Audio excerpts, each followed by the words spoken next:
মহাদেশ জুড়ে সূর্যোদয়ের মতোই প্রাচুর্যের আলো ছড়িয়ে আছে আফ্রিকায়। খনিজ, তেল, গ্যাস, কৃষি সম্পদ, প্রাকৃতিক সম্পদে ভরপুর এই ভূখণ্ড। কিন্তু সেই সম্পদের ছোঁয়া পৌঁছায় না সাধারণ মানুষের দোরগোড়ায়, বরং দিন দিন বেড়েই চলেছে ধনী দরিদ্রের বৈষম্য।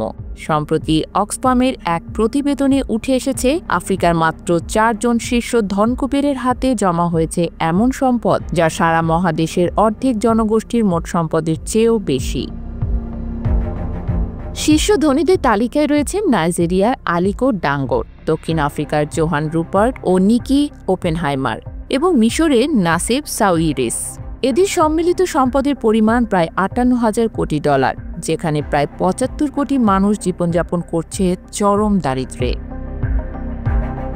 নাইজেরিয়ায় কোনো রাজ্যে জন্ম নেয়া আলিকো ডাঙ্গোট বর্তমানে আফ্রিকার শীর্ষ ধনী। তার সম্পদের পরিমাণ 23.3 বিলিয়ন ডলার। ডাঙ্গোট গ্রুপের মাধ্যমে তিনি সিমেন্ট, চিনি, নুন ও পেট্রোলিয়াম পণ্যের বিশাল সাম্রাজ্য গড়ে তুলেছেন। তার ব্যবসায়িক সাফল্য নাইজেরিয়ার সরকারি সুযোগ সুবিধার সঙ্গে জড়িত। 2007 সালে সরকার তাকে সিমেন্ট কারখানা স্থাপনের জন্য বিশেষ ট্যারিফ সুবিধা দিয়েছিল, যা প্রতিযোগীদের তুলনায় তাকে বাড়তি সুবিধা এনে দেয়। আজ ডাঙ্গোট সিমেন্ট আফ্রিকার 10টিরও বেশি দেশে তাদের পণ্য বিক্রি করছে। জোহান রুপার্ট দক্ষিণ আফ্রিকার খনিজ সাম্রাজ্যের অধিপতি। 81 বছর বয়সী রুপার্টের সম্পদ 11.2 বিলিয়ন ডলার। রেমবার্ট গ্রুপের মাধ্যমে তিনি হীরা, প্লাটিনাম ও সোনার ব্যবসা নিয়ন্ত্রণ করেন। দক্ষিণ আফ্রিকার খনিজ সম্পদে তার দখলদারিত্ব এমন পর্যায়ে যে দেশটি 30% প্লাটিনাম উৎপাদন তার কোম্পানির মাধ্যমে হয়। কিন্তু এই সম্পদ আহরণের পেছনে রয়েছে হাজার হাজার খনি শ্রমিক, যারা প্রতিদিন বিপজ্জনক পরিবেশে কাজ করেন।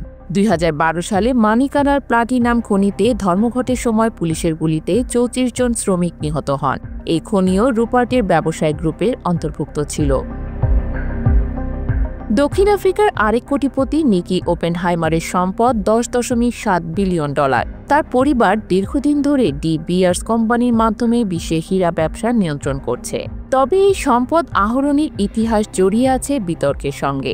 দক্ষিণ আফ্রিকার আপার্টহাইড আমলে ওপেনহাইমার পরিবার সরকারের সঙ্গে ঘনিষ্ঠ সম্পর্ক বজায় রেখে ব্যবসায়িক সুবিধা আদায় করে নেয়। আজও ডি বিয়ার্সের খনিগুলোতে শ্রমিকদের কাজের পরিবেশ নিয়ে আন্তর্জাতিক সংস্থাগুলোর সমালোচনা রয়েছে। 4 নম্বরে মিশরের সবচেয়ে ধনী ব্যক্তি নাসেব সাইরিস, সম্পদ 9.1 বিলিয়ন ডলার। তার অরাসকম হোল্ডিংস টেলিকম, নির্মাণ, পর্যটন ও কৃষি সহ বিভিন্ন খাতে বিস্তৃত। তারও ব্যবসায়িক সাফল্য রয়েছে রাজনৈতিক সংযোগ। 2011 সালের আরব বসন্তের পর মিশরের রাজনৈতিক পুনর্বিন্যাসের সময় তিনি সরকারের সঙ্গে ঘনিষ্ঠ সম্পর্ক বজায় রেখে ব্যবসায়িক সুবিধা নেন। সমালোচকরা বলেন তার কোম্পানিগুলো সরকারি চুক্তি পাওয়ার ক্ষেত্রে অন্যদের তুলনায় বেশি সুবিধা পায়। এই 4 ধনকুবেরের সাফল্যের গল্প আফ্রিকার অর্থনৈতিক ব্যবস্থার বড় ভয়াবহ দিককে ইঙ্গিত করে, যেখানে সম্পদ কুক্ষিগত হয় কয়েকজনের হাতে আর অধিকাংশ মানুষ বঞ্চিত হয় মৌলিক সুবিধা থেকে। আফ্রিকার 5% ধনীর হাতে 4 ট্রিলিয়ন ডলার সম্পদ রয়েছে, যা বাকি 95% জনগণের সম্পদের দ্বিগুণেরও বেশি। এই বৈষম্য দিন দিন আরও বাড়ছে।